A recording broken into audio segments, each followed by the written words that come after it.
संबंधित समस्याओं के समाधान को ये मैंने विधानसभा के सत्र में एक महीने लगभग 3 बार इस मसले को मैंने उठाया है। जब तक इन मसलों का समाधान नहीं होगा तब तक जमीन संबंधित मसलों पर मेरी आवाज़ बुलंद रहेगी। निस्संदेह ये बहुत ही गंभीर मसला है।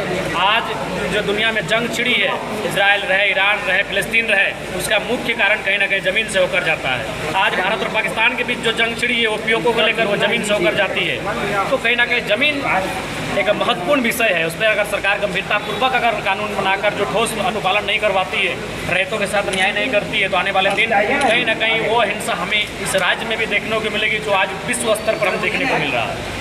ये यहाँ सरकार का आदेश है, फिर भी तो ब्यूरोक्रेट से सरकार के कंट्रोल से बाहर है। निस्संदेह सरकार बहुमत की है लेकिन कमज़ोर है, बिल्कुल कमज़ोर। इसमें कहने में कोई गुरेज नहीं है। इससे पहले भी सरकार आपने देखा होगा विधायकों से जिला के कम से कम पदाधिकारी भय खाते थे।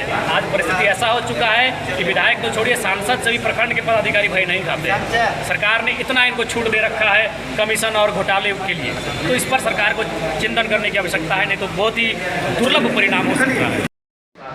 उन व्यवस्थाओं में आपको आने की आवश्यकता है, उन व्यवस्थाओं को आपको जानने की आवश्यकता है। जब तक उन व्यवस्थाओं में हम नहीं आएंगे, बदलाव, अलौकिक बदलाव होने वाला नहीं है। आज से 2000-4000 साल पहले होता होगा, आसमान से कोई चमत्कार होता होगा भाई, हम नहीं कर सकते हैं, लेकिन आज के दौर में नहीं होता है। आज के दौर में आपको कानून से, आपको विधिवत तरीके से, आपको व्यवस्था में ढलकर, उस सांचे में ढलकर आपको न्याय, आपको समस्याओं का निदान करना होता है। इसलिए राजनीतिक सुचिता का संचार आवश्यकता है। हम युवाओं को ये पहल करनी चाहिए। जब हम अच्छा डॉक्टर चुनते हैं, जब हम अच्छा वकील चुनते हैं, जब हम अच्छा टीचर चुनते हैं, जब हम अच्छा, अभी फुटबॉल का दिन आया है तो अच्छा बोरो प्लेयर मंगा के लाएंगे। अगर हमारे लोग नहीं खेल पा रहे तो हम बोरो प्लेयर लाएंगे, लेकिन अच्छा क्योंकि वो जीतना है। लेकिन जो ओरिजिनल चीज़ है वहाँ जितना ही नहीं जाते।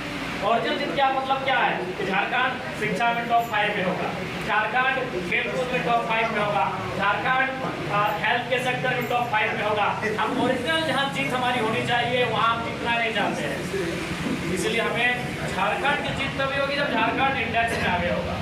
भारत में जो तमाम इंडेक्स है वहाँ झारखंड आगे होगा, वो हमारी असली जीत होगी। लेकिन हम वहाँ अच्छे प्लेयर चुनते ही नहीं है, वहाँ किसी को भी अपना प्लेयर चुनकर विधानसभा भेज देते हैं और उसी की नाकामी है कि आज हमारा झारखंड 40% खनिज संपदा के बाद जो कोयला, अभ्रक, ब्रोमाइड, बॉक्साइट, न जाने किन किन प्रकार की खनिज संपदा को अपने गर्भ से उत्पन्न करता है, उसके बावजूद आज हम तमाम इंडेक्स में 22वें स्थान पर, कहीं 24वें स्थान पर, कहीं 26वें स्थान पर हम काबिल हैं। इसका परिणाम है कि हम सही खेल के लिए अच्छे खिलाड़ी का चयन नहीं कर पाते हैं। इसलिए आवश्यकता है राजनीतिक सुधार की, आवश्यकता है अपने मताधिकार का सही उपयोग करने की। क्योंकि रात्रि का समय हम लोग को फिर 17 बार निकलना है होना। हम लोग लातेहार चुके हैं, हर एक जिला में हम लोग साप्ताहिक कार्यक्रम देंगे और जल्द ही लातेहार में भव्य कार्यक्रम का आयोजन होगा और उस कार्यक्रम के माध्यम से हम लोग लातेहार अपनी तैयारी का संगठन करेंगे। आज के इस कार्यक्रम